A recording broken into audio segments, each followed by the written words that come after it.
It's nice that you're looking at. Hi everyone, it's me Gaia, and I am here in Kuala Lumpur at a beautiful gallery called White Lotus Gallery with my friend Komedi Ganesan. Now, Komedi, I wanted to speak with you today because a lot of people out there are not following their truth. Okay, not following your truth. Yeah. What does that actually mean? What is it when people are not following the truth? What are they not doing? I mean, for me, I think that means they're not doing what they really love to do and what they are meant to do, Okay. and doing things for the sake of a career or because your parents put you through university or whatever, and this is what you studied and this is what you need to do, and just carrying through with that and feeling really very dissatisfied and depressed sometimes. Yeah. We see a lot of people like that now. Right, and so do I in my day-to-day life. I meet a lot of people who are doing a job because Yeah. they have to be doing it, Yeah. or Yeah. there's secretly an underlying passion and they're not following Yeah. it.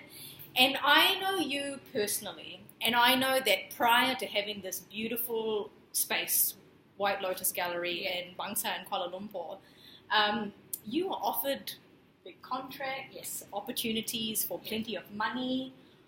Why did you choose to follow your truth and go with this option over the other option?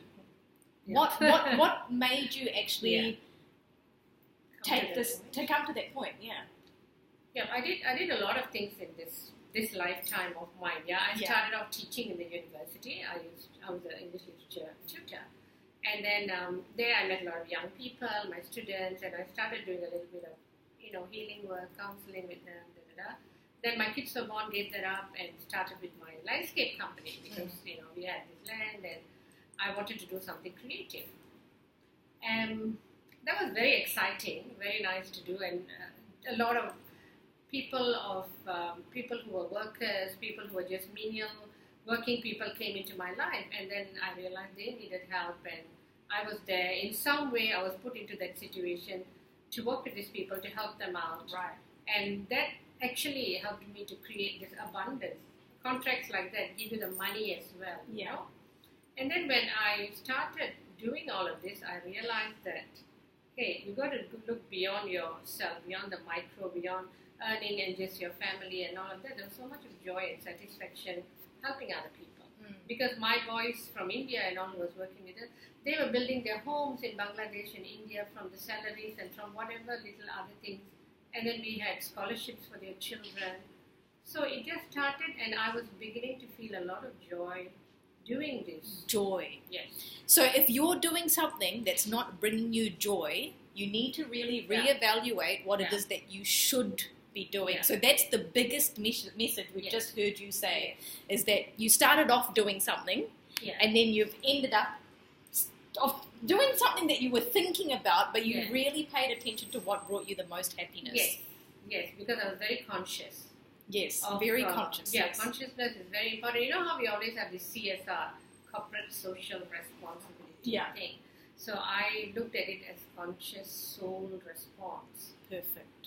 So that Conscious soul response. So change the way you think Yeah. about CSR now. Yeah. So just for the viewers that are watching on the Soul 33 channel, what advice do you give people Mm-hmm. on what they need to do? The first step on Yeah. identifying what following their truth means to them. You have to be very honest with what you feel. A lot of people just shut off what they feel when they are working.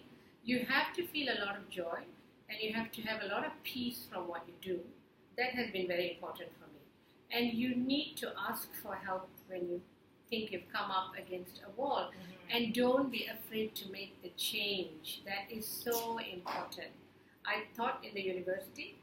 Then I went into landscape, completed it, and said, okay, I think and you must be able to say enough to the money that you're making. Right. I was fortunate enough to be able to do that. And then I started my Ganga Cafe downstairs because I wanted to provide nice vegetarian food, but ended up feeding a lot of people who didn't have, Yeah. food to eat, blah, blah, blah. So I had to, then I sold that off. And I felt I needed to go further and move into a higher vibrational work, and then started this gallery working with the stones, which I've always done actually in a small way, and then starting the chanting and bringing in people into more direct way of helping and healing. And just quickly I want to touch on, do you care what people think about you doing what you do? Oh my God, not at all, because people tell me I'm mad to give up my job in the university, to give up bigger projects that came my way. I just turned them down and said, no, enough, I need to do something else. But I guess only I will know how I feel when I do something, and I'm important.